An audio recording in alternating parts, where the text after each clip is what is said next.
Good evening, everyone, and welcome to this Scottish Churches webinar on COP26, Divestment and Investment in Just and Green Recovery. It's wonderful to have so many people join us this evening. We would love to know who we have with us tonight, so please do feel free to introduce yourself in the chat box, and hopefully this will help us to get a bit of a sense of where you're all from. My name is Fiona Buchanan. I'm the Campaigns and Advocacy Coordinator at Christian Aid Scotland, and I'm delighted to be guiding us through this event tonight.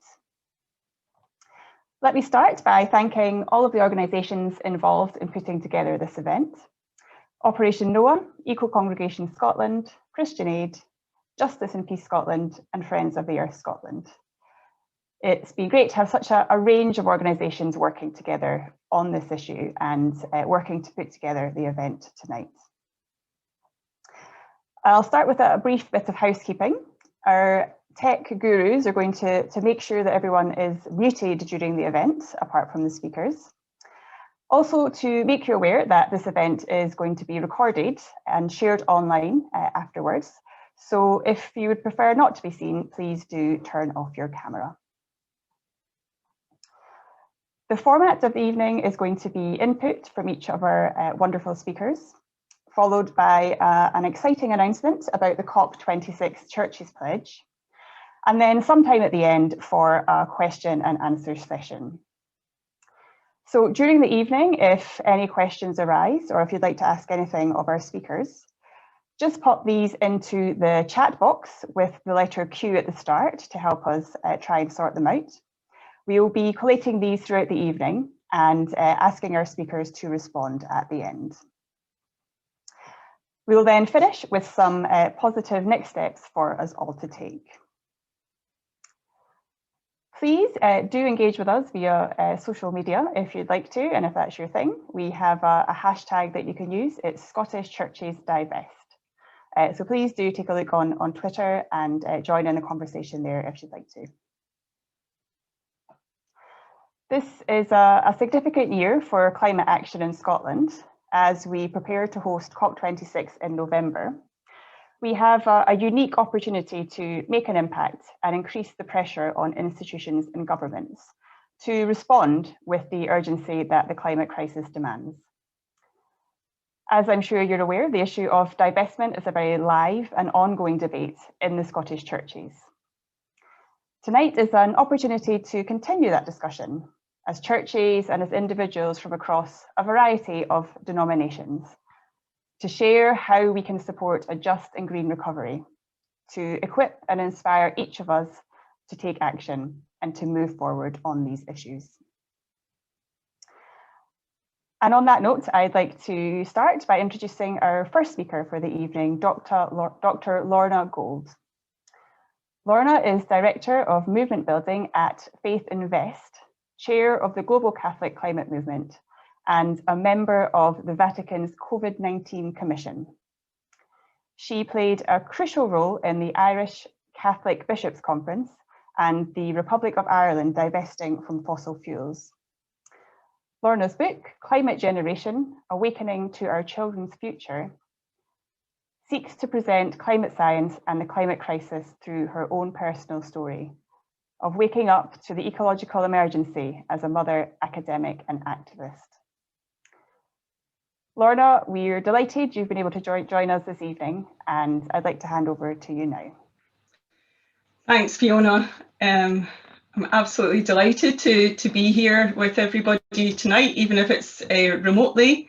I myself am from Glasgow, grew up in Falkirk, moved to Ireland 20 years ago. I'll take my glasses off at reflection.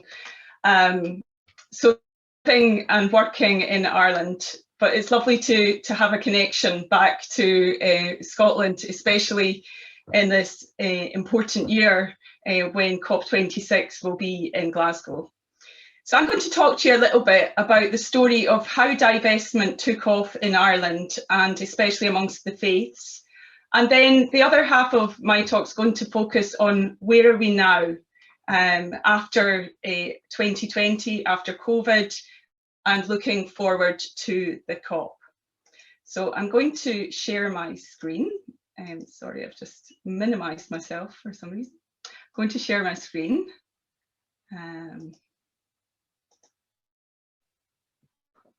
So the topic I've been asked to speak about, really to kind of set the context for our discussions tonight, is from divestment to investing in a sustainable, livable future, and talking about some of the lessons that we've learned in Ireland and beyond. So as some of you may be aware, the various church organisations in 2018 and 2019 in Ireland made some fairly major announcements that they were going to divest from fossil fuels. The first of these was actually the Church of Ireland in the summer of 2018, in May of 2018, that made an announcement to divest from fossil fuels. Shortly followed by the Irish Catholic Church, the Bishops' Conference, and many religious orders that have their base in Ireland, including the Columbans, the Kiltegans, certain parts of the Mercy Order, the Presentation Sisters, and many, many others. And following on from that, we then have 14 out of the 26 Irish Catholic dioceses have made a decision to divest from fossil fuels. Most of these decisions were made public through public announcements. Some of them, for various reasons that I can't really get into tonight, weren't able to yet disclose their divestment, but nonetheless have played a really important role in this campaign. This fossil fuel divestment campaign in the churches, in the faith organisations, was part of a much bigger society-wide fossil fuel divestment campaign. And it's hard sometimes to say what was the chicken and what was the egg. Did the society influence the churches, or did the churches influence society? I think in this occasion, it was the faith organisations that really had a much more systemic impact on influencing the broader divestment campaign. I can say that also because it was Christian Aid and Trócaire, two organisations which have deep faith roots, which were the backbone of the early stages of the society-wide fossil fuel divestment campaign. And just to kind of, it's hard we can't understate what was achieved by the fossil fuel divestment movement in Ireland in a short space of time. Not only did the churches divest, we also managed to get many universities to commit to divest.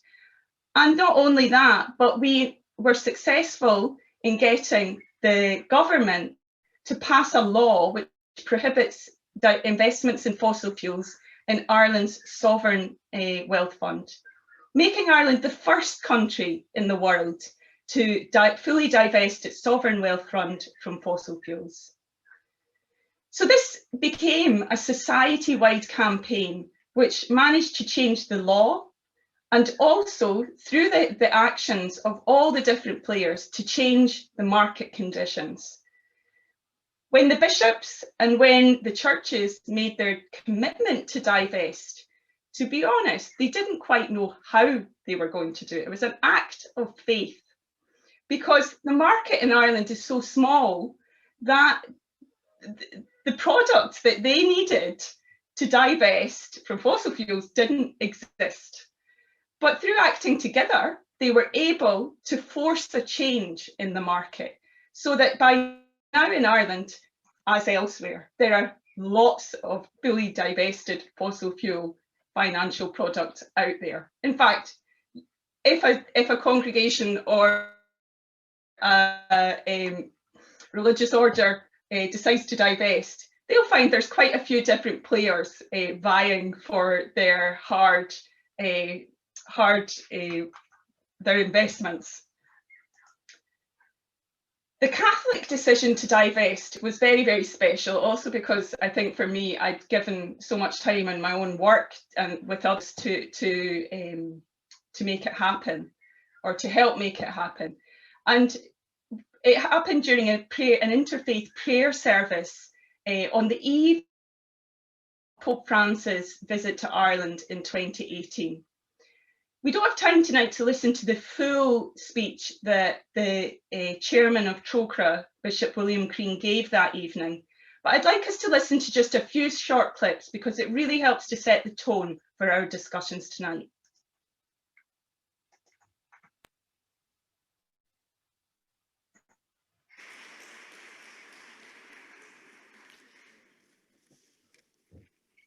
Good evening, everybody. This evening, on the eve of Pope Francis' historic visit to Ireland, I wish to announce and welcome the decision of the Irish Catholic Bishops' Conference to divest from fossil fuels.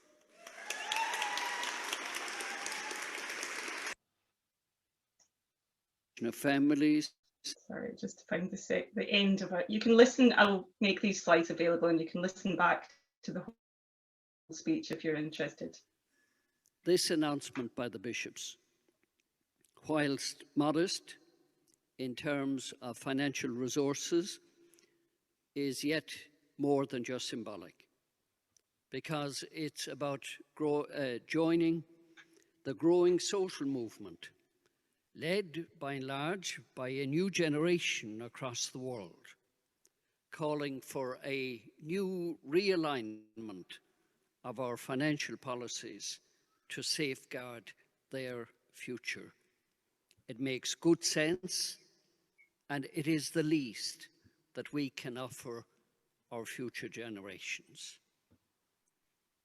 Together, my friends, with our sisters and brothers in the Church of Ireland, and with many religious congregations in Ireland that have already divested, we now call on all faith organisations at home and abroad to consider joining the global divestment movement.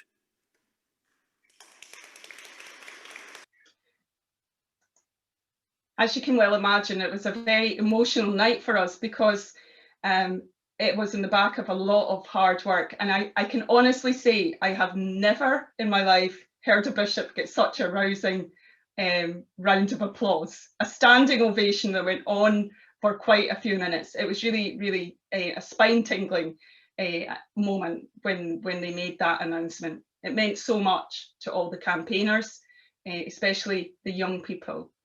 And I'd like to just pause on this comment from Bishop Crean, because I think it's important, especially in hindsight, thinking of the student campaigns and strikes throughout the past 2 years. Divestment's the least we can do to protect future generations. The humility of the bishop in making the announcement was really striking. It wasn't like we're doing something really amazing here.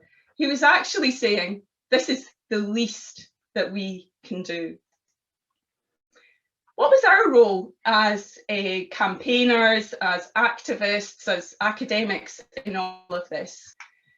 Well, I would like to think that we helped the bishops and the leadership across the churches to connect the dots, to connect the science, the theology, and the different kinds of action. The group you can see in the middle is the Laudato Si working group of the Catholic Bishops' Conference. And this group is an extraordinary group of people. We started out in late 2016, and the group is comprised of scientists, Professor John Sweeney, also a Glaswegian, who happens to be Ireland's preeminent climate scientist, and leading theologians, pastoral workers, so a real variety of people with different expertise in the life of the church.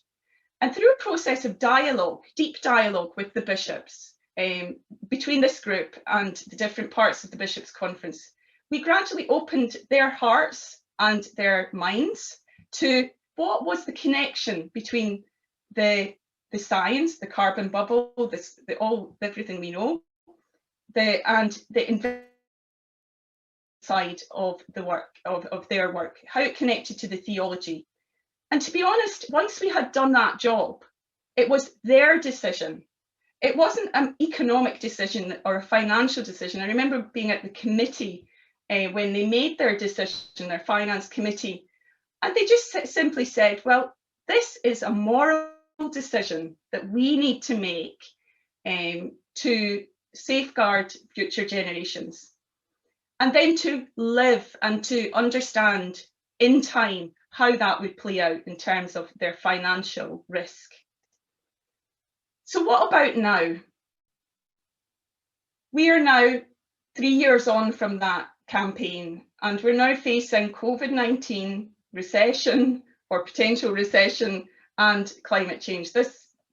We're facing huge impacts of not just the climate crisis, but living within this bigger context.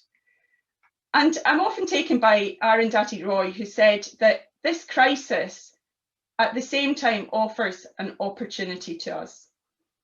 Historically, pandemics have forced humans to break with the past and to look differently.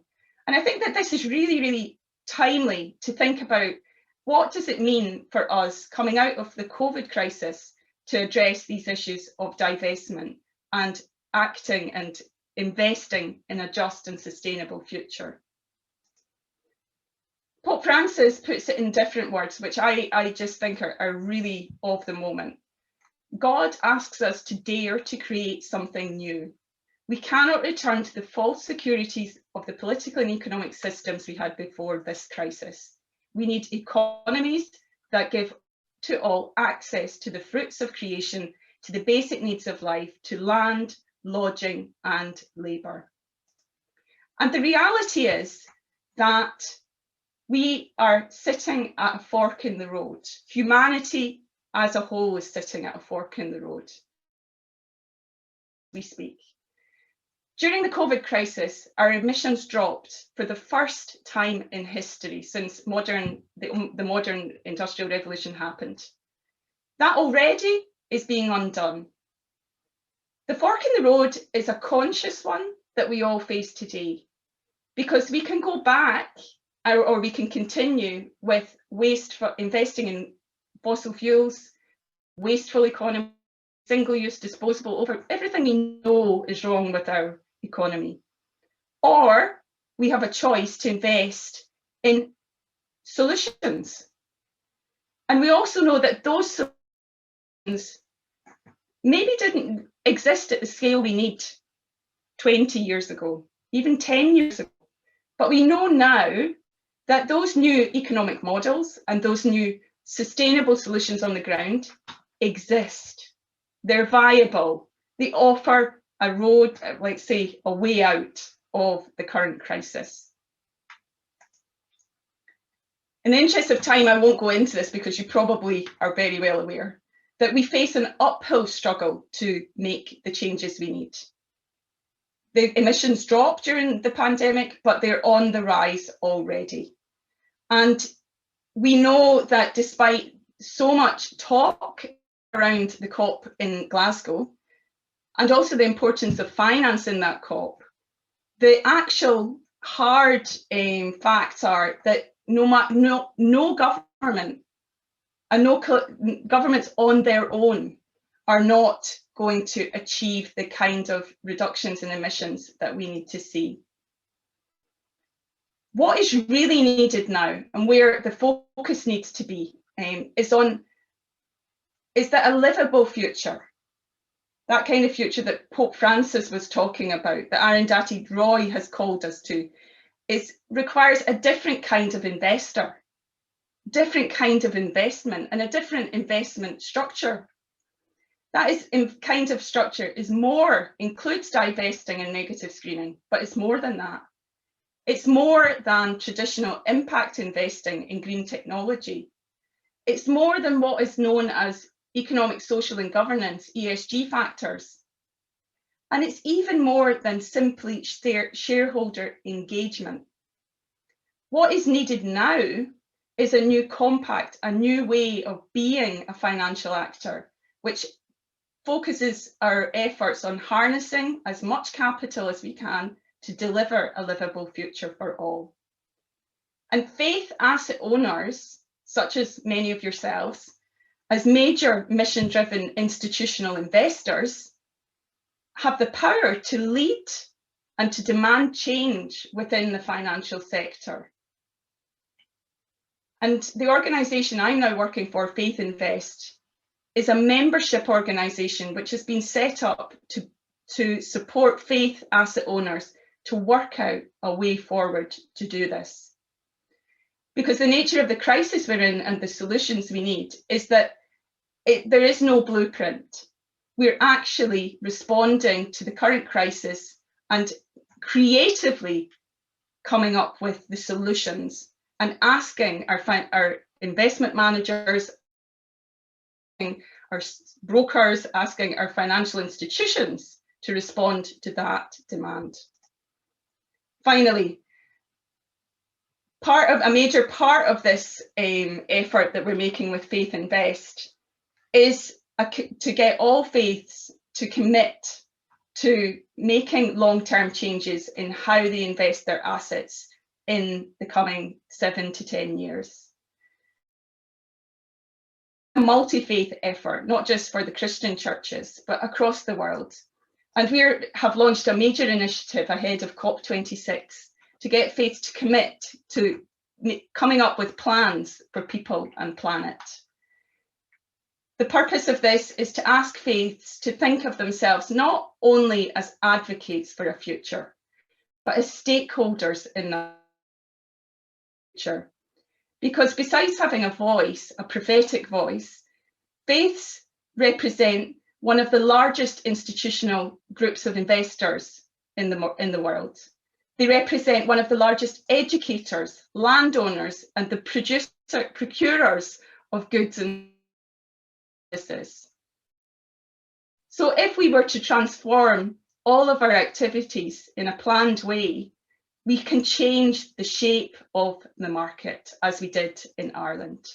And a major part of this effort is for us all to examine our investment policies and to look at where we can be more faith consistent, which includes divesting, yes, but it includes a full commitment to reinvesting over time in sustainability. So thank you very much, and I look forward to hearing questions and engaging in the discussion later. Thank you.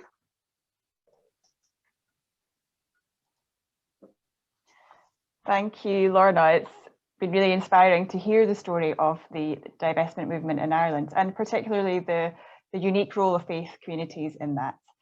I'm sure we'll have some questions later about what we might learn from that in a Scottish context. So thank you for your powerful opening words and from sharing the experience from Ireland. Moving on to our next speaker is Alejandro Aleman. He is the Climate Change Officer at the Nicaraguan organization Centro Humboldt. Since 2018, he has been the coordinator of Climate Action Network Latin America.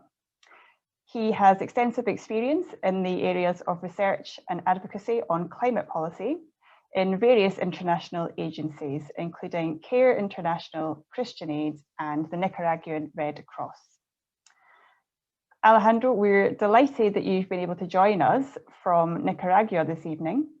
And I'd like to hand over to you now to share with us a bit more about your work in Central America and some of your hopes and visions for COP26. Many thanks, Fiona. Apologize for my voice. I am a little bit affected by a cold. Not something so strong, but apologize for that. Yes, I am Alejandro Aleman. I work for the Nicaraguan organization Centro Humboldt, and I am the coordinator of Climate Action Network Latin America. Fiona, just to ask, can I share my screen so that I can, or would you prefer to pass the slides? Yeah, we can move on the slides for you if that would help. Okay, that will be okay. Yeah, just move the sign. Thank you.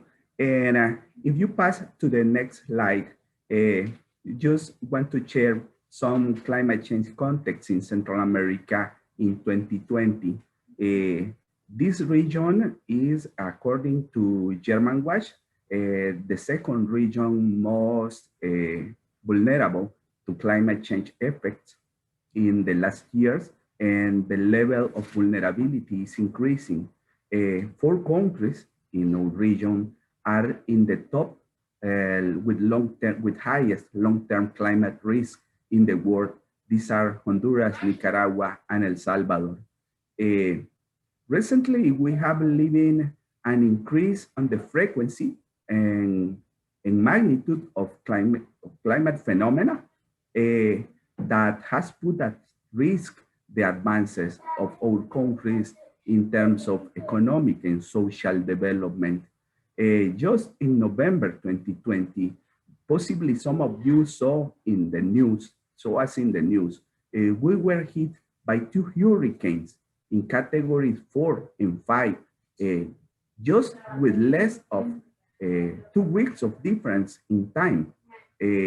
First, the region was hit by ETA, the Hurricane ETA in category 4, and then the region was hit by, in the same trajectory, the region was hit by Iota, which was in category 5 and is the biggest and the most powerful hurricane that has ever hit Central America in our history. Central America had never seen a level of devastation that the one that we saw on November this year. According to UN agencies, about almost 10 million people were directly affected by the effects of the hurricanes, which of course included loss of life, which affected mainly indigenous communities and Afro-descendant communities, which I think is important to say that these are the communities with less responsibilities on provoking climate change, because they usually live in foresty areas, in areas of biological reserves.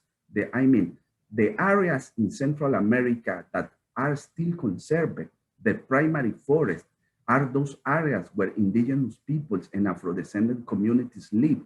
And these were the communities most strongly affected by these 2 hurricanes that, as mentioned, were hit our region with less than 2 weeks in time difference. And it occurred in the middle of the COVID-19 pandemic, which even got worse the situation of health and the loss of life, mainly in those communities.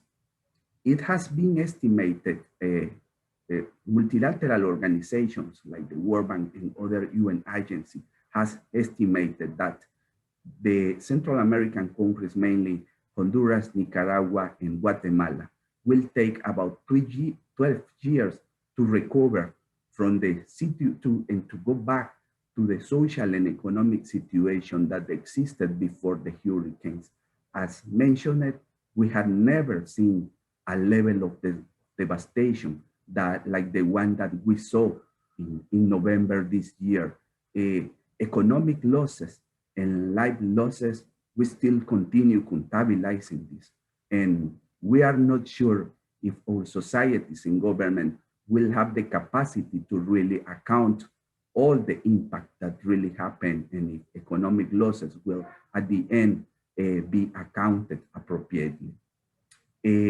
There in the image, you see a church that was in the area that the hurricane was impacted, so that you can imagine how the houses of the people, the crops, the forest were impacted by the hurricanes.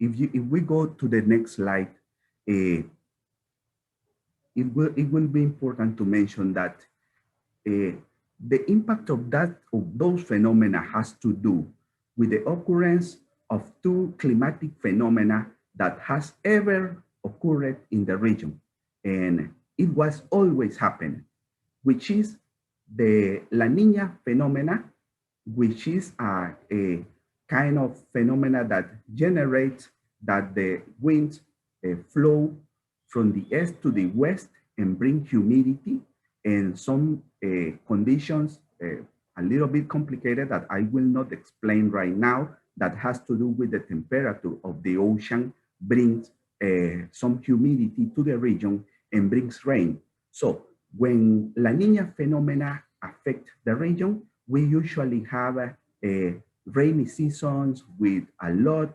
humidity, and it permits the growing of crops, the recovery of the water sources that like lakes, superficial and underground water sources, etc. So the Niña phenomena is associated with that.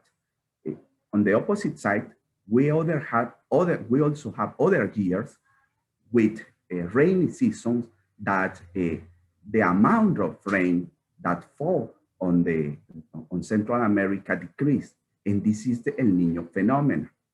And as mentioned, this has happened all the years, and we have this kind of cycle.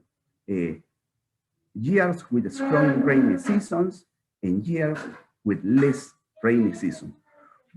It has been observed in the last year, and this is associated, and the explanation that science have found regarding this is that the climate change effects are generating that La Niña phenomena generates more rain and more humidity than we have ever had in the previous years. So the effects of 2 hurricanes in these categories is associated to the increasing of the climate change effects in the atmospheric phenomena over the region. On the other side, the climate change usually generates when we have the Niño phenomena, which is the, apologize, it's still in Spanish, but the red lines has, sorry, has been the years that we have been impacted by the El Niño phenomena, which is the years that we have drew. In last years, the deficit of precipitation during El Niño phenomena usually are not so strong as the ones that we had, for example, in 2014 and 2015. In 2017, the phenomena of El Niño decreased, so we had a normal rainy season. The same happened in 2018, but in 2019 appeared again the drop. And the change that we saw in 2019 was that La Niña phenomena appeared again, but despite that the atmospheric conditions were not so strong as in previous years, it generated 2 hurricanes at the end of the rainy season that really generated big disasters across the countries. So, I mean, what I want to say is that climate change, what it's doing is exacerbating climatic phenomena that we already had in the past, as mentioned, for decades and possibly for thousands of years. The livelihoods of the peoples in Central America has been adapted to certain climate patterns. If we go to the next slide, we can see that we usually have 2 seasons to raise the crops. As mentioned, these livelihoods has been adapted to climatic conditions, and the crops that food security depends on also are adapted to this climatic phenomena. What has been seen recently is that the climate is changing in a way that we don't have the time to adapt. So we start talking on loss and damage. There, I wrote that, for example, historically, the rain started between May 12 and May 15. What we have seen is that the rainy season enters a little bit late. And this generates that, okay, the rainy season enters a little bit late in the first season of the growing crops in the field. And then the rain, this season ends before the time, usually ends before the time that it should have ended. So it doesn't permit the crops of the people to be developed. It generates losses in the livelihoods of the people. This generates poverty, which has a strong impact on immigration, etc. So now, right now, we have so many people immigrating from Honduras, Guatemala, El Salvador, and so many people also from Nicaragua going to the border of the US, trying to enter illegally to the border of the US. So recognizing that climate change has an impact on immigration will be also crucial, and recognizing that there is a problem associated to loss and damage. Loss and damage, we say when we have so many factors or so many things are those areas that will not have possibilities to adapt to climate change. So we talk on loss and damage because of the new patterns of the climate doesn't permit that the people will continue living as they used to live in those areas. So in so many areas of the dry corridor of Central America, currently we cannot talk on adaptation because of adaptation in current conditions is simply not possible because of, as mentioned, the patterns of precipitation, which I will not enter in detail, doesn't permit the people's livelihoods to continue as it has been developed for thousands of years. If we go to the next slide, please. We have been developing some actions with Christian Aid there in the field. As mentioned, we have been working with Christian Aid and other NGOs there. We have been implementing a series of practices that are aimed to help people to adapt climate change. But as mentioned, in so many cases, adaptation is not possible. So we will need to talk on loss and damage. But anyway, we have been developing community risk assessment processes, which is a methodology developed by Christian Aid that is aimed at identifying the possible climate impacts that are particular to the conditions, to the weather conditions, and to the livelihoods conditions of the peoples in that communities, so that we can develop plans and actions that respond to the particularities of every community.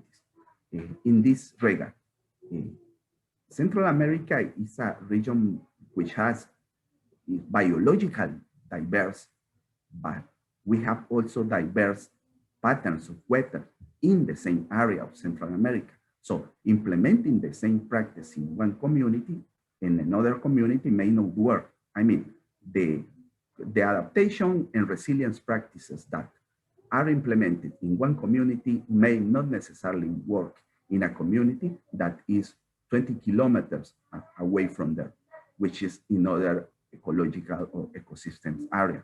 So it is needed to develop some analysis and some climate and studies that can help us to develop the most appropriate practices, which incorporate, of course, agroecological practices that respond to the climate patterns in these areas. And also has to do with the incorporation of alternatives of crops that can get adapted to the climate conditions of those areas. But as mentioned, the problem that we have found is that the changes in the patterns of the weather or the climate are so pronunciated that many times some adaptation, we have not the possibility to go as fast as the climate change in terms of adaptation. And this is a really difficult and complicated situation that we face there.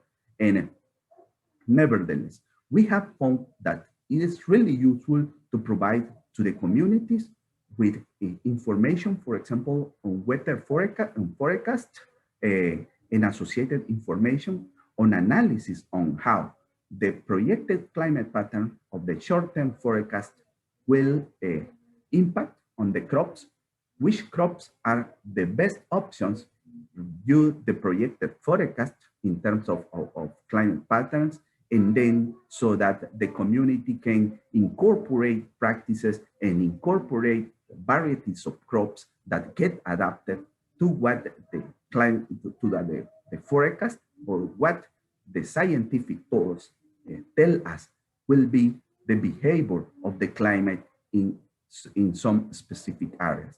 And this has worked in many ways, and this has helped so that the community can create resilience, and so that the communities can increase, for example, the yields of the crops that which food security and their livelihoods in general depends on. So we are responding this way now in the field.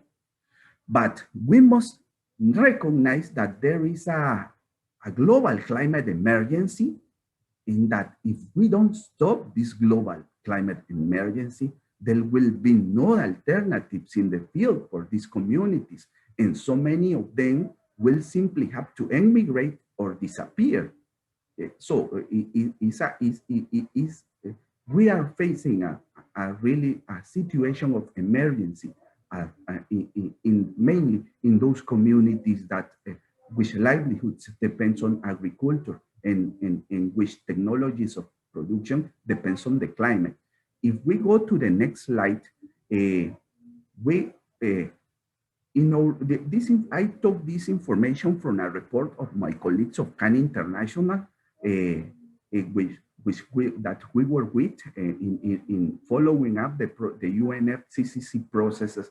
And it was announced that by the UNFCCC, I think about 3 days ago, 2 or 3 days ago, that they launched a synthesis report that evaluate the aggregate effects of the NDCs. The NDCs are the national policy instruments that present the commitment of the countries regarding the Paris Agreement.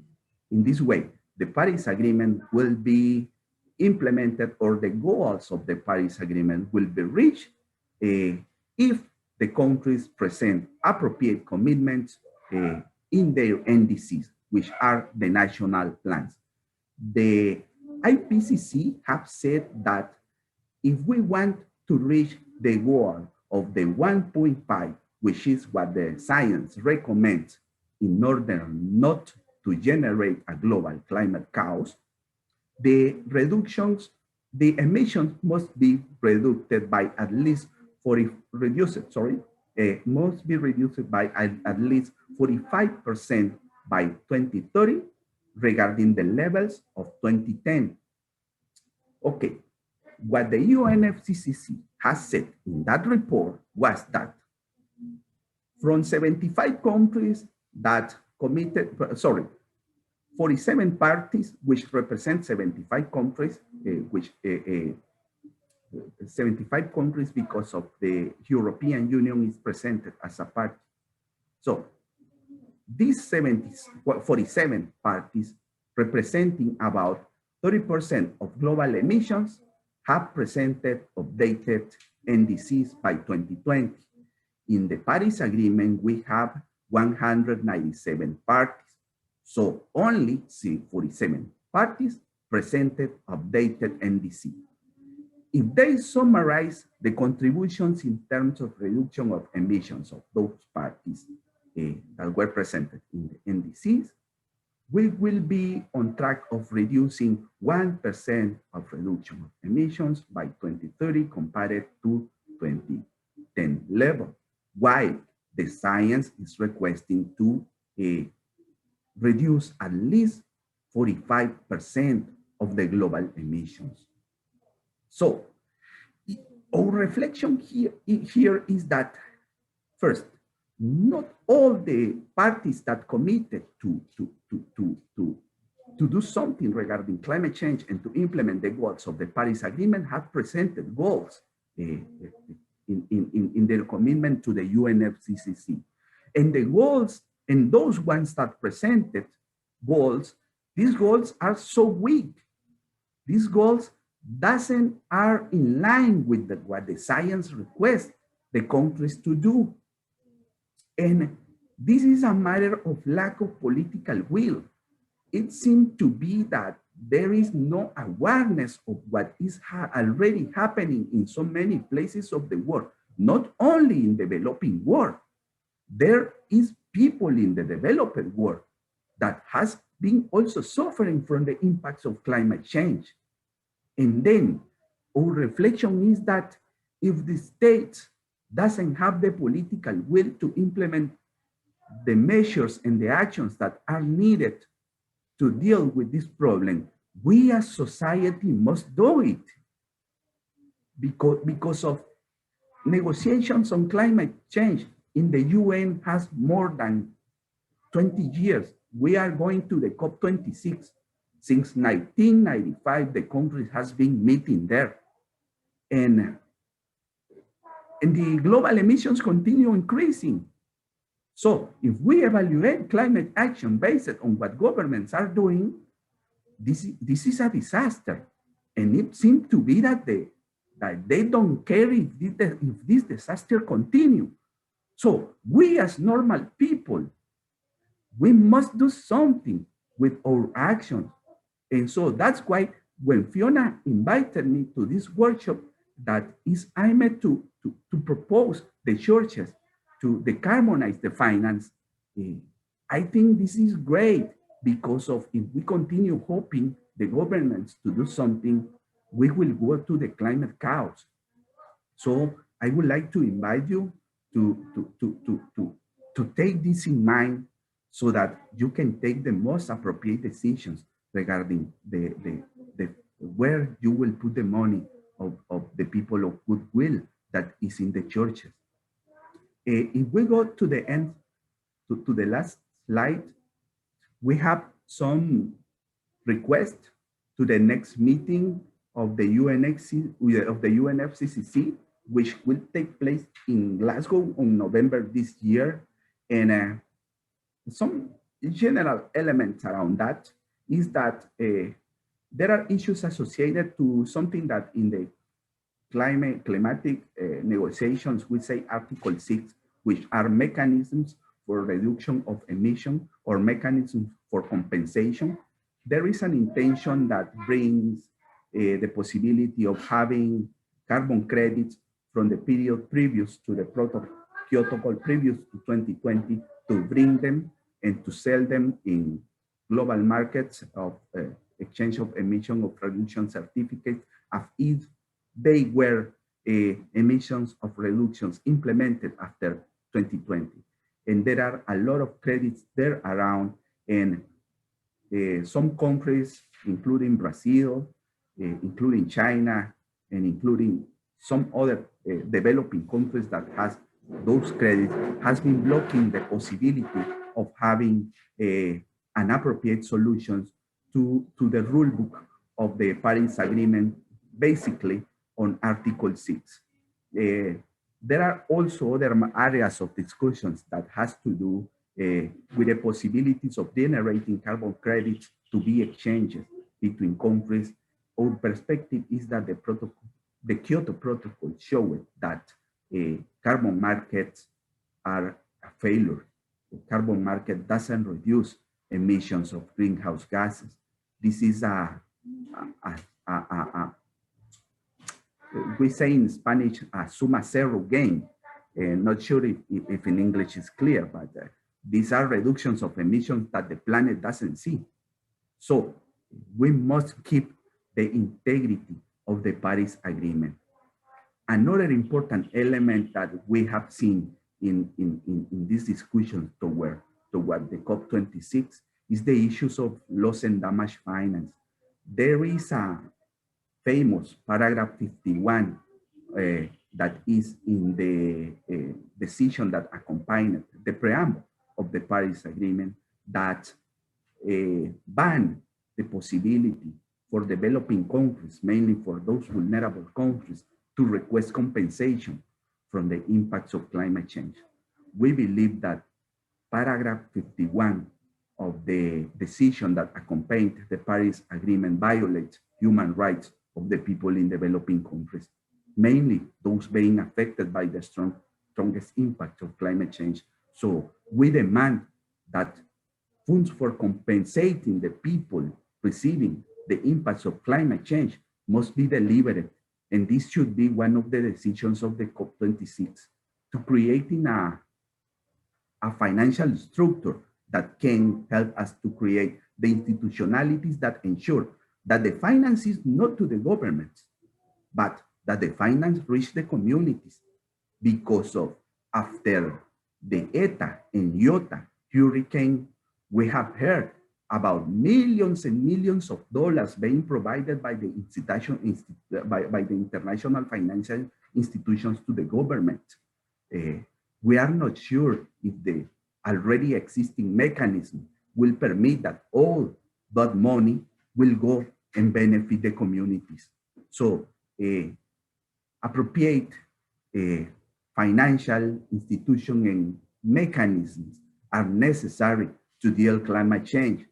And yesterday in the meeting with CAN International, we were in the annual strategy meeting in the CAN International, we were discussing that talking on climate change is also talking on democracy in developing and developed countries. It's also talking on transparency, on people's participation, because of if we don't participate, the future will not be the best for everyone. Some other issues there around what do we expect from the COP26. We think that the post-2025 climate finance target should be clear and it should respond to the real needs, to the real climate scenarios. We need a strong transparency framework so that the contributions that the country present in their NDCs are is possible to get accounted, are transparent, and has a similar format so that we can contabilize appropriately and summarize and to see if they actually respond, because of there is no a common framework for the NDCs. And also something that is really important for us in Latin America is the role of the nature-based solutions, the role of conserving forests, the need of conserving ecosystems, and the need of taking in mind that if we continue these patterns of extractive accelerate, which they call development, which means burning forests in order to raise cows, to respond to the global market of meat, we will destroy or we will remain without forests. We need some other patterns of consumption across the world, but mainly in the developed world, because of most of the meat that is produced in the places that only 10 years ago were primary forests here in Nicaragua. All that meat go to developed countries. So we need to create awareness on the need to change this pattern of consumption and to try to eat the things that we produce locally so that we can avoid conflict with invasion of lands of indigenous communities and displacement of indigenous communities due to the economic interests of these peoples, of so many powerful peoples that have alliances with strong capitals in the north in order to respond to global demands of meat and natural resources. And all this pattern has, of course, a strong impact in the global weather and on the livelihoods of the communities. And of course, the carbonizing, these elements should be also on the agenda of the stakeholders like you that have the will of putting the money in the areas with that doesn't harm other people. Okay, I will remain here. I will be happy to exchange if you have questions and comments, colleagues. Thank you.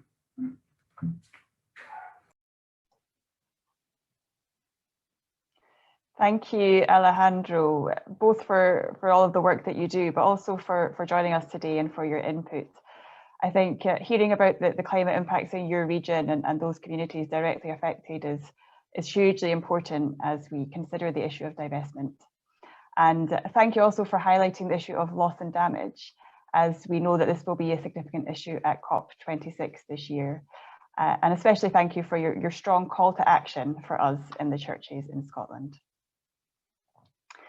Having heard our first two speakers, please do carry on thinking of any questions you might have for them and add these to the chat box. We'll ask our speakers to answer these at the end. I'd like to introduce our next speaker, who is James Buchanan. James has been the Bright Now campaign manager at Operation Noah since 2016, a campaign that calls on churches to divest from fossil fuels and invest in clean alternatives. James, over to you to share some of the key findings of Operation Noah's recent report.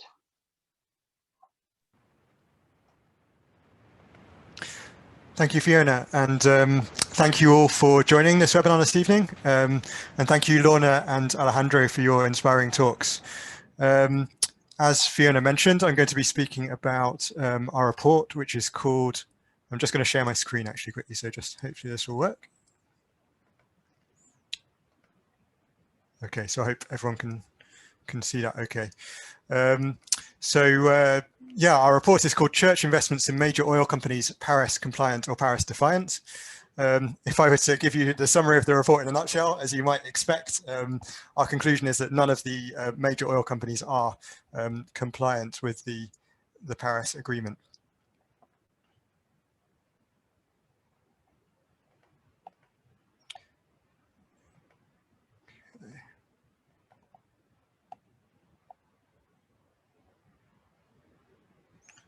Just a second.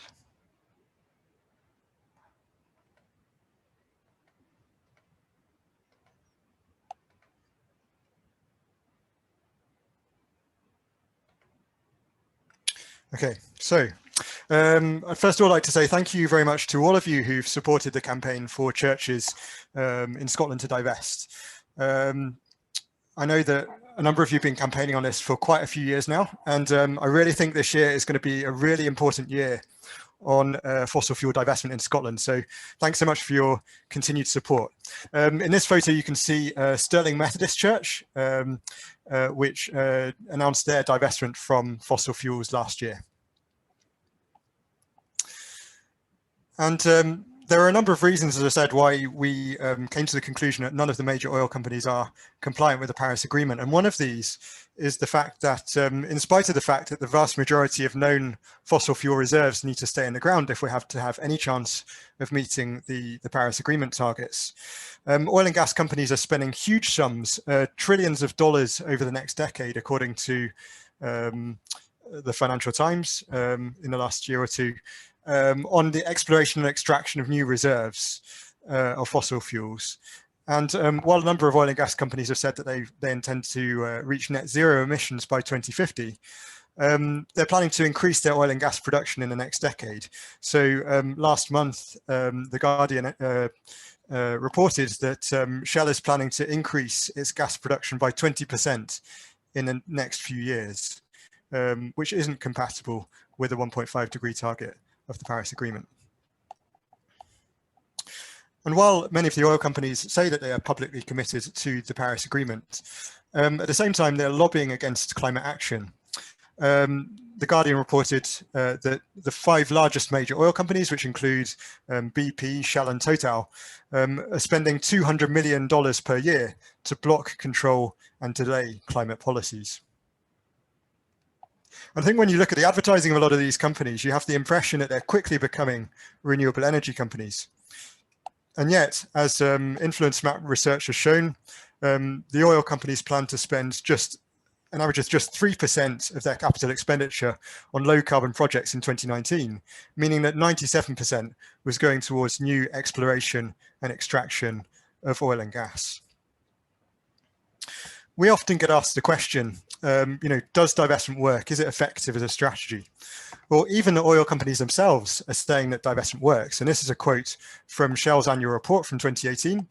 They said, some groups are pressuring certain investors to divest their investments in fossil fuel companies.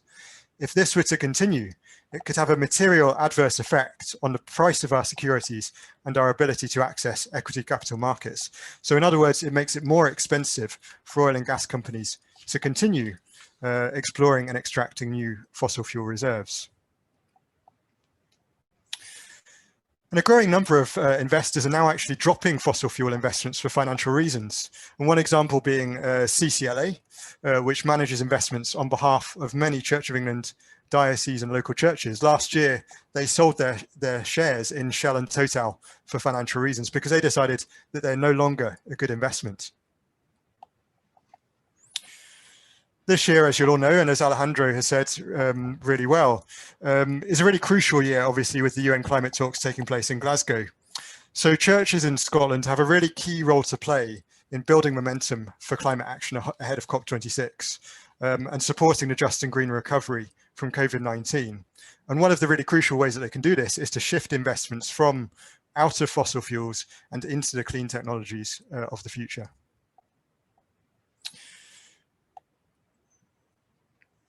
A number of churches, including the Church of Scotland, have recognised the climate emergency, but as you can see here from this graphic, there's further to go when it comes to fossil fuel divestment. Some churches across the UK have already divested. The Quakers are at the forefront, really, divesting from fossil fuels in 2013. I'd also like to commend here the United Reformed Church, and especially the United Reformed Church in Scotland. The United Reformed Church Synod of Scotland fully divested from fossil fuels in 2015, and then brought forward a proposal for the United Reformed Church across the UK to divest, and that happened in 2019. If you're in the Catholic Church, at the moment, so far, 3 Catholic dioceses, it's gone up since this graphic was done, 3 dioceses in England and Wales have divested, but as of yet, there are no dioceses in Scotland, Catholic dioceses, that have divested from fossil fuels. So we really hope that Catholic dioceses in Scotland and also the Catholic Bishops' Conference in Scotland will divest from fossil fuels in the months ahead. As well in the Methodist Church, there are churches in Scotland. I mentioned Stirling Methodist Church, which has been really instrumental in calling for the Methodist Church to divest, and this has been a really live and ongoing issue in the Methodist Church. So again, we hope that the Scotland district of the Methodist Church and circuits in the Methodist Church will divest this year as well. I won't say too much about the Church of Scotland or the Scottish Episcopal Church because you'll be hearing more about both of them from Fiona and from John. At Operation Noah, we've worked together with the Global Catholic Climate Movement, the World Council of Churches, Green Anglicans and Green Faith on a series of global divestment announcements. Last May, 42 faith institutions from 14 countries announced their divestment from fossil fuels. And we're organising another global divestment announcement on the 17th of May this year. And we'd be really, really delighted if more local churches in Scotland and dioceses were to join this announcement. I just signpost a useful resource on our website. We have a Divest Your Church step-by-step guide, an interactive map where you can see a sort of step-by-step guide which runs you through the process of how your local church can divest from fossil fuels. So I'm going to stop there and say look forward to the discussion. Thanks for listening.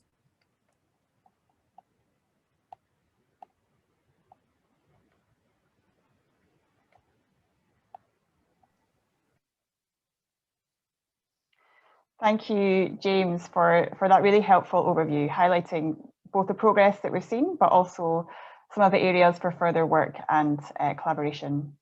And please do check out the Divest Your Church guide that James mentioned if you would like to find out more detail on that.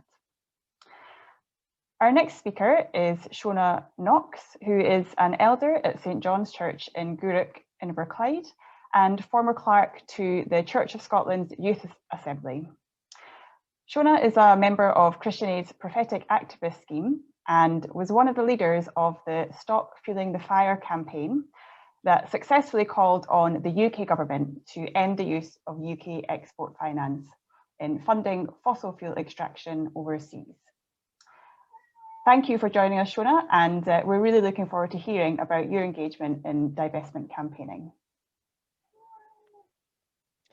Thanks, Fiona. I'm just going to share my screen with everyone.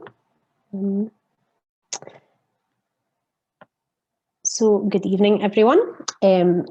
As Fiona said, I'm an elder in my own church, and I have been involved in various kind of organisations and groups on divestment and climate justice issues. And I'll first kind of speak about my involvement within the Church of Scotland, and then on to why I think it's really important that churches listen and engage with young people on these issues. So as Fiona said, I was the moderator of the Church of Scotland's National Youth Assembly, which was basically a residential event for young people aged 16 to 25 to meet up and worship together, but we also looked at topical issues and how these interacted with our faith and the Church of Scotland more broadly. And one of the kind of important parts of the National Youth Assembly was that we would attend as a moderator and clerk and a group of youth representatives. We would attend the Church of Scotland's General Assembly in May and provide a report which informed the General Assembly of the topics we had discussed and what our views and thoughts were on those. And in 2015, we discussed climate justice. And for me personally, that was a really turning point for me, and a kind of feeling a sense of calling to really work on this issue, and intrinsically kind of fused climate justice action with my faith. And these are some other images from the Youth Assembly. And so when we discussed climate justice in 2015, we had a panel who attended, and we had a discussion on that, a kind of question time style. And at the end, there were various questions put to the youth delegates, and one of those was whether the Church of Scotland should divest from fossil fuels. I went back and looked at that report, and 35% voted for full divestment, 10% for no divestment, 37% for partial divestment, and 18% abstained. Now, thinking back, I remember that it was a topic that was quite new to some young people, and they found it something they couldn't really engage with fully. They maybe didn't understand it. And personally, I do feel that that has been reflective of the wider church in Scotland, and I think that's why the divestment campaign has taken a wee bit longer, because it's not a topic that it has been at the forefront of the church in Scotland for a long time. And when it comes to finances, some people find these quite difficult to engage with and fully comprehend what they're talking about. But that is why I think, you know, things like the Youth Assembly were for young people so important, because it gave us a space to discuss this and think about this, and then share with the church our thoughts on it and really challenge them on it. And I think that, for example, in 2019, when we went to the General Assembly, which looks very different, I think, to the Youth Assembly in many ways, but we went there and we decided to organise a protest in 2019 because, again, we narrowly lost a vote for the church to divest. Every year we've kind of taken a different tactic, and we were so close in 2019. And because the young people who attend, we're allowed to speak, we're allowed to move motions, but we can't vote. So our decision to show our dissent to the fact that the church, again, voted not to divest was to hold a silent protest. That's the youth reps to kind of have an idea there.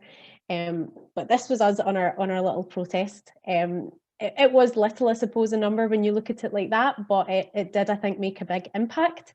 And it allowed us to engage with people who were walking past and wanted to know our thoughts and why we were so passionate about this. And so it highlighted the fact that people are still unsure about this issue, and they don't fully understand it. And so, especially from a Church of Scotland point of view, I do feel that when people don't understand what they're talking about or voting on, they'll just stick with what they know in the status quo. They worry about taking that kind of leap of faith, ironically. So that's why this year, last year, 2020, we took a different approach at the General Assembly, and we put forward a motion to instruct the Faith Impact Forum to report to the General Assembly of 2021 on the ethical, scientific and theological arguments for and against urgent disinvestment from oil and gas companies. We felt, thankfully this was passed, because we kind of went for a different approach, and felt like if we went with this approach, we could build the momentum and also put the onus on the Church of Scotland to outline these arguments, because every year there was a group of us coming to the floor, putting forward a motion and then having a couple of minutes each to argue why hundreds of people in that room should change their mind and vote for this. And as I say, you know, you're capturing a group of people who do know what you're talking about, and quite a lot of people who maybe know a bit but not enough, so aren't fully sure they should really vote for this, because it's financial implications, and everybody's panicking about the church's financial situation, so they just went, no, not yet. So we felt like putting that onus on the church to outline these arguments would give us something to draw on. And as has already been said, that this really shouldn't be first and foremost a financial decision for the church. This should be something that, as faith groups, we know is the right thing and ethical thing to do. And that's what should compel us to really take action on this, and urgently. On kind of, I suppose then, why the church should listen to young people. I'm sure I'm preaching to the choir with many people who are here, but I mean, first and foremost, the church should listen to young people because they're God's people too. There's often this chat that we are the future, but that excludes us from the now. And by the time, if you wait until we're the future, it will be too late. So I think that's obviously really important to just put that on record for any kind of issues like this. But I mean, from the examples of this, the Church of Scotland's National Youth Assembly discussed this 6 years ago, and the campaign still goes on. And, you know, and 6 years ago, well, not everybody necessarily then voted for full divestment, there was a majority support for it. And every year since, we've been banging on the Church of Scotland's door about it, and it's still not happened. So I think that kind of highlights that young people have been leading on this. And at a time when churches are fearful a bit for their future, when they're a bit worried about membership numbers or finances, you know, it's imperative that young people within the church feel listened to and are seen as the church now, as I said. And a new report by Tier Fund indicated that it's called Burning Down the House, How the Church Could Lose Young People Over Climate Inaction. You know, it goes into in depth, I'll not touch on it much tonight, but it goes into in depth about how concerned young Christians are with climate change, but they really don't see that reflected in their own church. And churches need to reflect on that and think, okay, these young people are passionate about this and enthusiastic about it, but they don't think that we are meeting them with that same enthusiasm. And how do we change that? How do we bring them in and, you know, work with them on this? Because I think, going back to a kind of Christian perspective, you know, Jesus didn't wait until things were convenient or easy or even feasible. You know, and following the Jesus way really calls us to do things that even if our minds maybe tell us, oh, this could be a problem, this could be a problem, we just need to trust it and go with it. And again, you know, children and young people, I suppose, will not always know the best ideas or the best way of working or how to do something. I think sometimes when people think young people are leading on this, that the onus should be put on young people to fix it and kind of come up with some of the ideas. And there will be some young people who just say, I want to help, but I'm not sure what to do here. And it is about just working with each other and not relying on, you know, one group to lead the other as such, but, you know, giving them a safe space to explore their thoughts on this topic and feel comfortable about being involved in decision-making processes around what the church can do on climate justice is really important. And, you know, I think fundamentally, many of us will already feel like this, but for me personally, climate justice is intrinsically linked to my faith. What I do in climate justice is like faith action for me is one and the same. And, you know, we do know about the detrimental impact that climate injustice has on God's people. And that's why we should really be called to take action on this, and urgently. And, you know, young people do want to be involved. And I think that by churches extending that hand to young people, they'll be amazed at what young people have to offer and want to offer for their church and for God. And it will improve relations between young people and churches over the long term, which can only be a good thing. But yeah, fundamentally, young people really want to be involved in this, and they want to join hands with other people. And you know, there's lots of organisations like Christian Aid who are helping equip young people to be part of that conversation. Fiona had mentioned the Prophetic Activist Scheme that I was involved in, and that was like a year-long programme where I learned campaigning skills, and a group of young people developed our own campaign, launched a petition and handed that over to Westminster. So these are invaluable things that young people are learning about and becoming involved in, and we want to share that with our wider churches if they'll kind of meet us there as well. So but yeah, something I'm really, really passionate about, and I know lots of other young people are within the church. So I hope that this was kind of interesting to you all, and I look forward to your questions at the end. Thank you.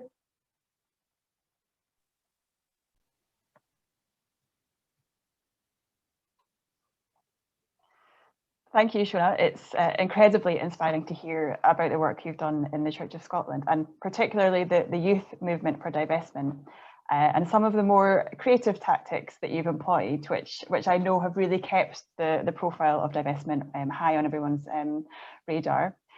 In the chat, people voicing their support and encouragement. So I'm sure on behalf of all of them, I'd like to thank you for your ongoing work and commitment, as I know it's been a long journey. Moving on to our final speaker this evening, who is the Very Reverend John Conway. John has been Provost of St Mary's Episcopal Cathedral in Edinburgh since 2017. The first cathedral in the world to divest from fossil fuels. John, thank you for being with us tonight. We look forward to hearing about the process you went through at the cathedral to divest. So over to you. Thank you very much, Fiona.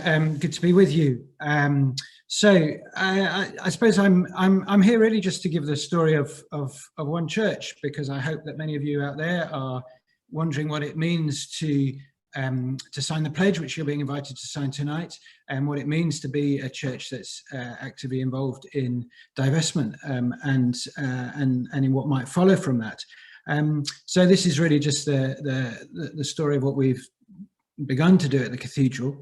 I should say that the story begins both from a kind of movement from above and a movement from below, that within the Episcopal Church, our General Synod was given a motion and passed a motion in the summer of 2019, a motion that somewhat caught its Finance and Investment Committee on the hop, but it passed a motion that an investment advisory group should be formed and develop a strategy that enabled the Episcopal Church to completely disinvest from unethical sources of revenue. And the debate made it clear that by unethical, it was understood to include investments in fossil fuel extraction companies. So there was that motion passed nationally within the Episcopal Church, but that coincided with a group from within the cathedral, the Eco-Congregation group that had been formed earlier that year, had begun doing its own work about the cathedral divesting from fossil fuels. And the fact that the Synod motion came along gave them real leverage with the cathedral's own finance committee, and got them beginning to act. So I think it's really important that we, as local churches, we use the platforms that Shona just talked about, of national motions, to get our local churches to act. In the immediate result of both nationally and at the cathedral of that action was that direct holdings in fossil fuel extraction companies were sold and were divested from. So neither the Episcopal Church now or the cathedral hold direct holdings in fossil fuel extraction companies. But of course, anybody who knows anything about these things knows that that's not the end of the matter by any means. Most of both the Episcopal Church's funds nationally and those of the cathedral, much smaller scale, are held in pooled investments. Money pooled with lots of other individuals and organisations. It's a way of spreading the risk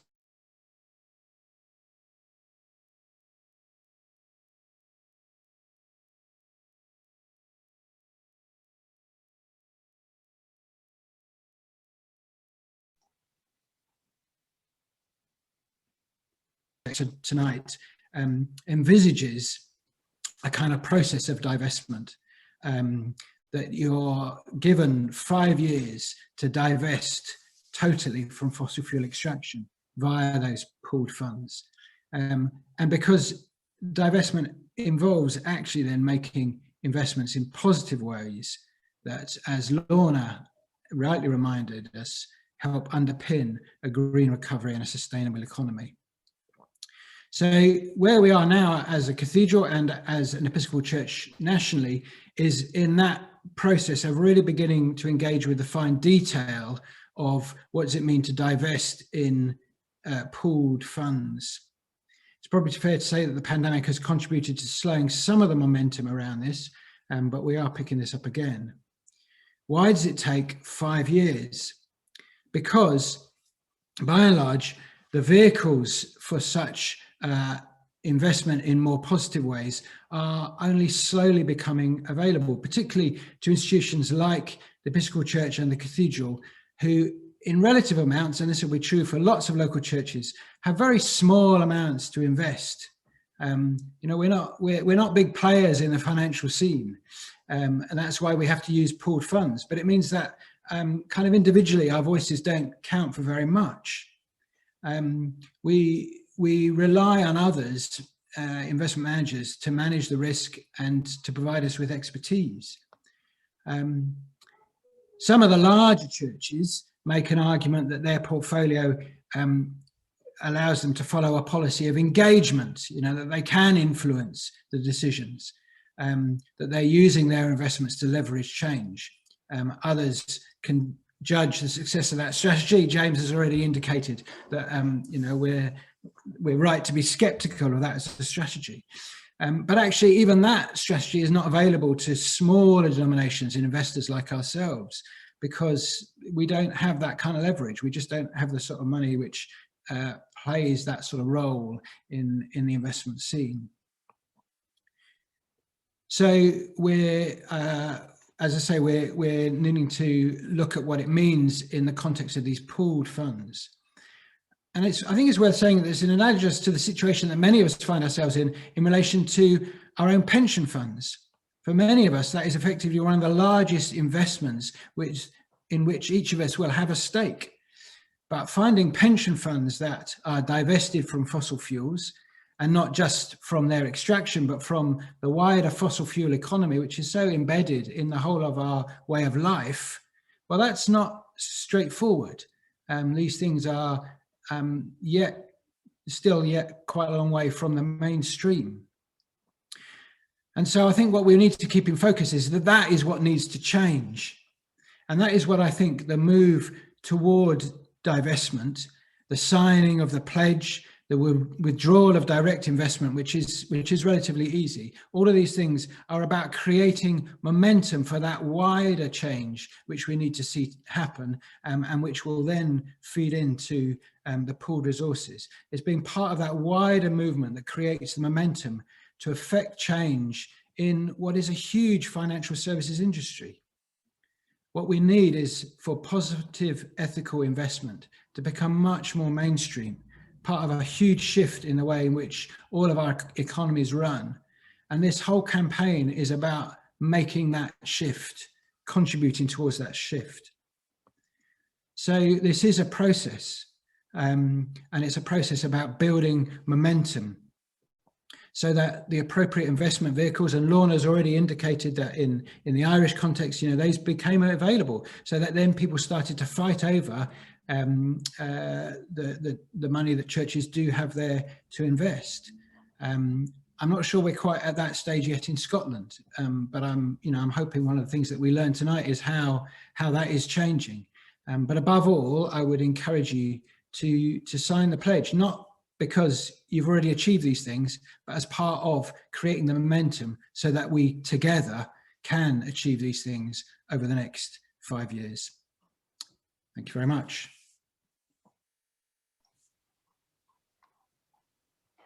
Thank you, John. Thank you for sharing with us the example of the Scottish Episcopal Church. Importantly, highlighting that it is a process, and the importance of building momentum.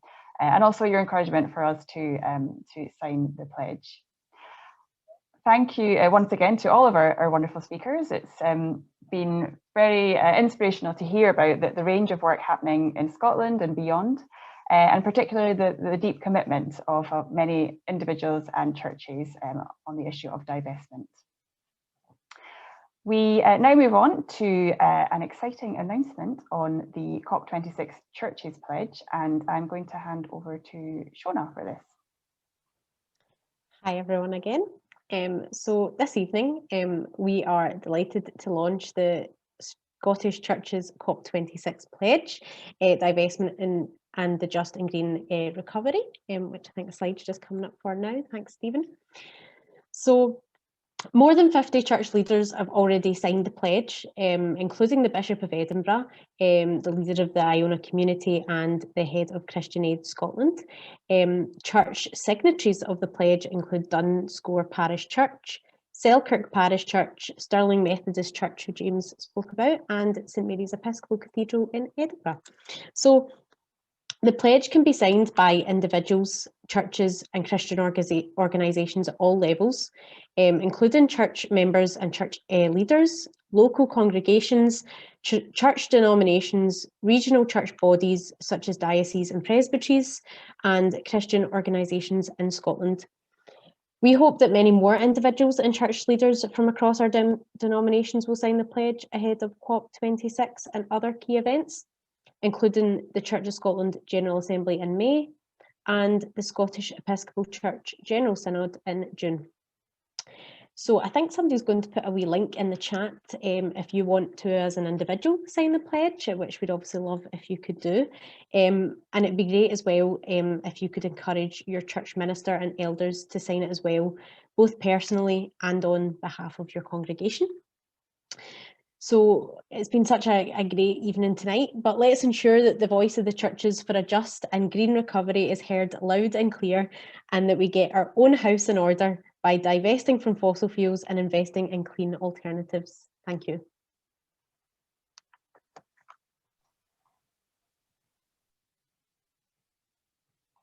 Thank you, Fiona. So please do sign, share and pass on the pledge, the link to the pledge, to others in your churches. We are going to extend our session slightly. We were due to finish at 8:30, but we've been getting lots of really interesting questions in the chat box, and we'd like to give our speakers a chance to answer some of those questions. We're also delighted to have someone else join our panel, Chris Hegarty, who is the Senior Policy and Advocacy Advisor at Christian Aid Scotland, and who also has a background in fund management. So I'm just going to direct our first question to Chris. You've had experience of running investment funds, both divested and otherwise, and I wondered what insights from that experience you might add to the discussion we've been having this evening. Thanks, Fee. Yeah, as you know, it's great to be here. As you know, Fee, I work with you at Christian Aid, but I worked for 10 years in the investment industry. And in terms of what I can potentially add to what's been said already, I think the most useful insight is really just to try and sort of demystify the investment process. I think it was Fiona who said something about how that can often be a kind of leap of faith, and that often the default is to then go with the status quo. But as you say, having in that previous life of mine run funds which were both, well, divested funds, so actually building on what John Conway was saying, I actually set up and ran a pension fund 20 years ago that didn't have any oil companies in it at all, which was quite cutting edge and different at the time, but it's gradually becoming more mainstream. Also having run funds that have employed engagement, and I see that there's some questions in the chat about, you know, the pros and cons of engagement, whether that's better or worse than divesting. And I've also run funds which haven't had any kind of approach to ethics at all. So having run all those different types of fund, if it's useful to anyone, then I can try and explain the kind of nuts and bolts of that. And I mean, I'm conscious of time, so I'll keep this short, but I just think that in general, the investment industry is getting better at reflecting preferences. I mean, preferences around investment and ethics are hugely subjective. If you ask 100 people on this call how, you know, what they would define as being okay, you probably get 100 different answers. But ultimately, organisations like churches have to take collective decisions about what they want to do and how they reflect their values in their investments. And I think certainly, you know, in the years that I was working in investment, the investment industry was really bad at that, frankly. But it's gradually getting better. So the options for people to reflect their ethics and values and how they invest are really getting much better now. So if I can try and demystify that in any way at all for anyone, then I'm very happy to be here. Conscious of time, if people don't have time to ask those questions this evening, then just to be aware that you know, I'm at Christian Aid Scotland, and happy to try and answer questions later. Thank you very much, Chris. The next question I'm going to direct to Lorna, and that is, did the Irish churches provide advice to individuals for their own investments as well as dioceses? No, is the short answer. I think that our campaign certainly was focused on the kind of institutions of the church and then the diocese. But it's a good question. Like, I think that there is potentially work that could be done there through a pastoral letter or some kind of action that could be taken to kind of bring church teaching. It's always advisory, it's not dictate. Even the relationship between the Bishops' Conference and what happens in individual dioceses is advisory. They can't dictate how the diocese use their own investments. I just wanted to come back to what Chris just said there about demystifying and about the default position, because it's really relevant to this question of individuals. I've just gone through my own financial review personally, having changed job and also looking for a new pension provider. And as a person of faith, I kind of decided I would use this as a test case. How do you invest in your pension ethically?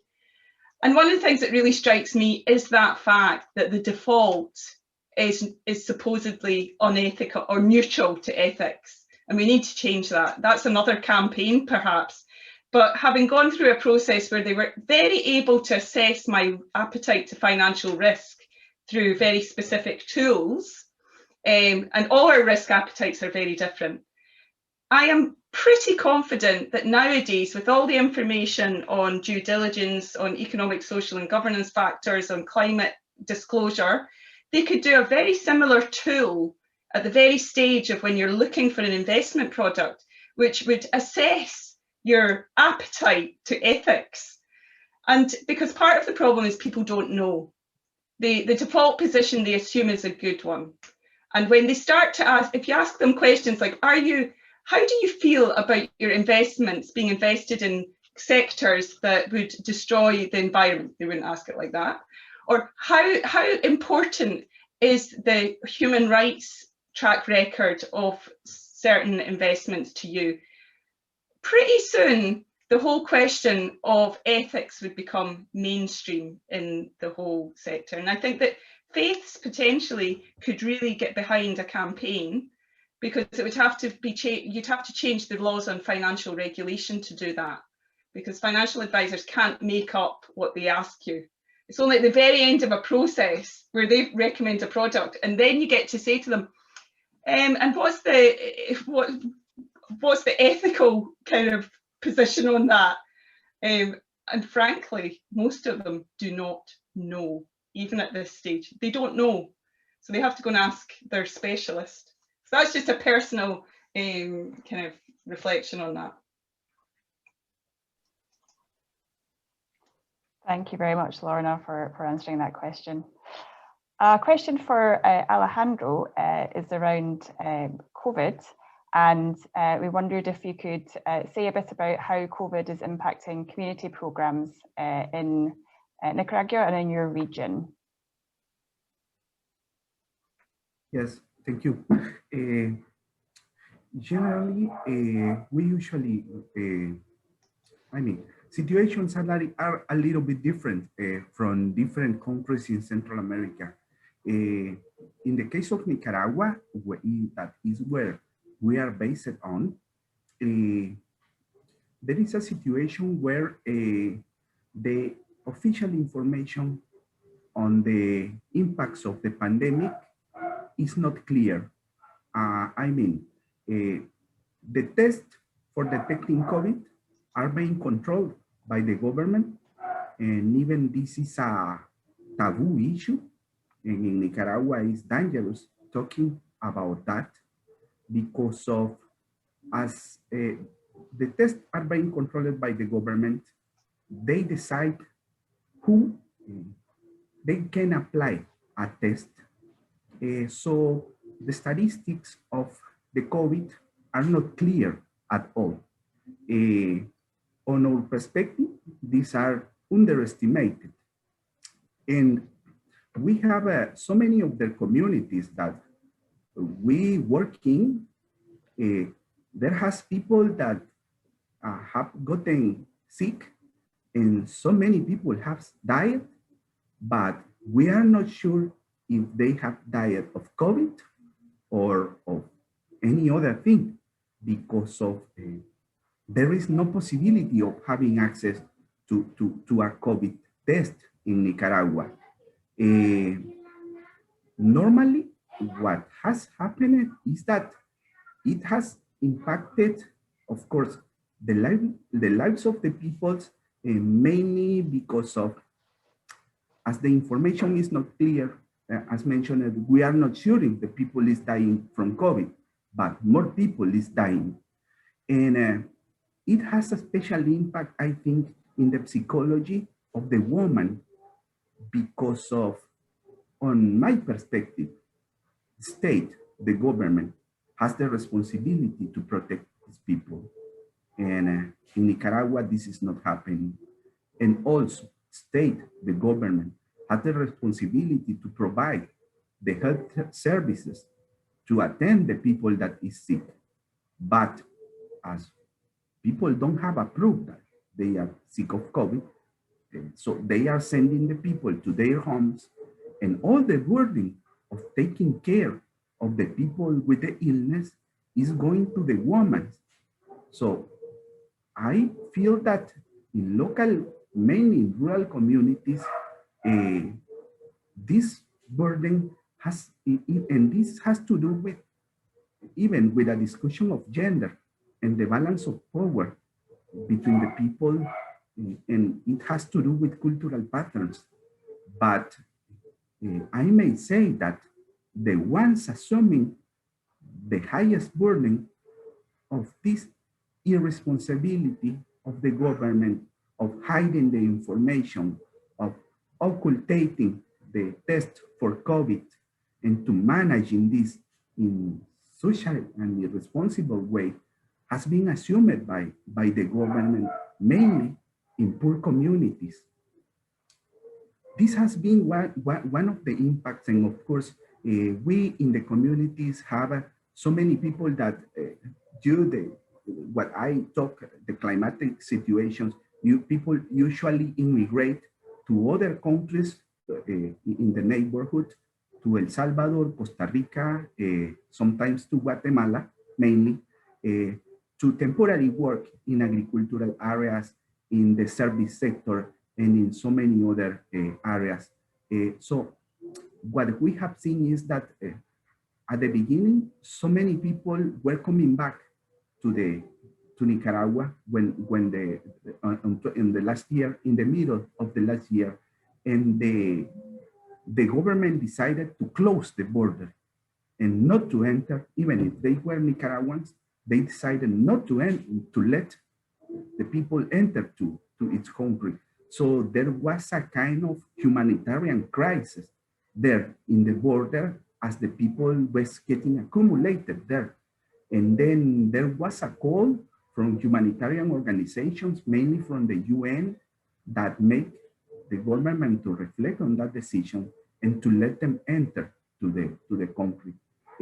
But of course, as the people that usually work in the neighborhood countries came back to communities, they don't have anymore that money.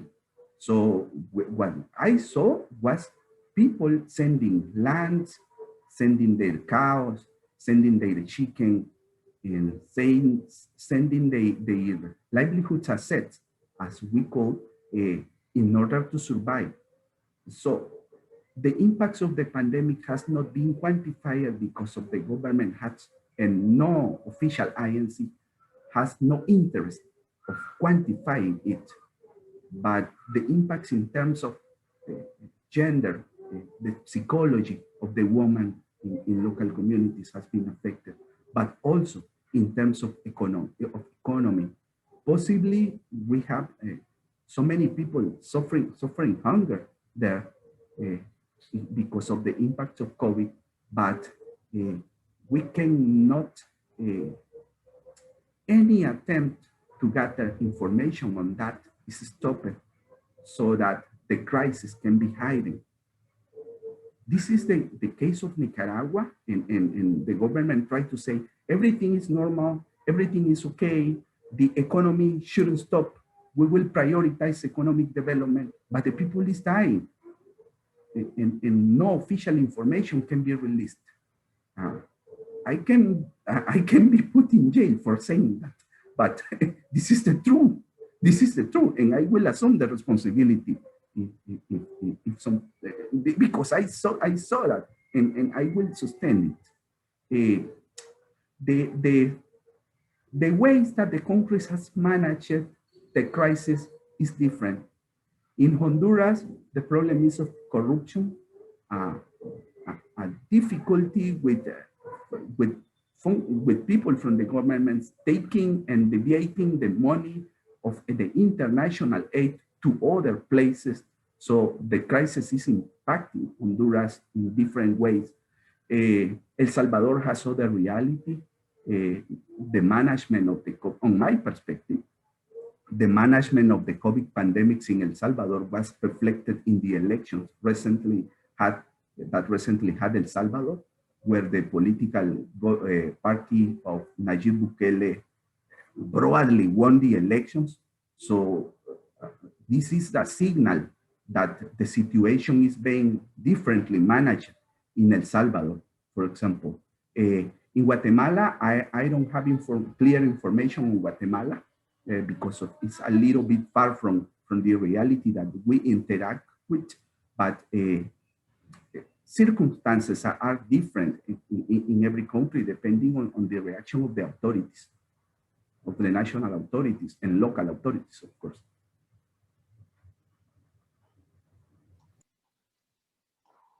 Thank you, Alejandro. It's really interesting to hear about the situation and responses in another part of the world. And I thank you also for drawing out some of the connections between the different crises, COVID and climate. Before we wrap up, we're just going to share a few next steps for us all to take. So please do sign the Scottish Church's COP26 pledge and share with others. We also invite you to join the next global divestment announcement, 17th of May 2021.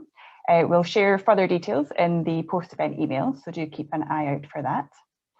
And we also encourage you to follow the different organisations that were involved in the event tonight to find out how you can campaign for climate justice ahead of COP26. And that brings our event to a close, slightly later than planned. So thank you to everyone for sticking with us.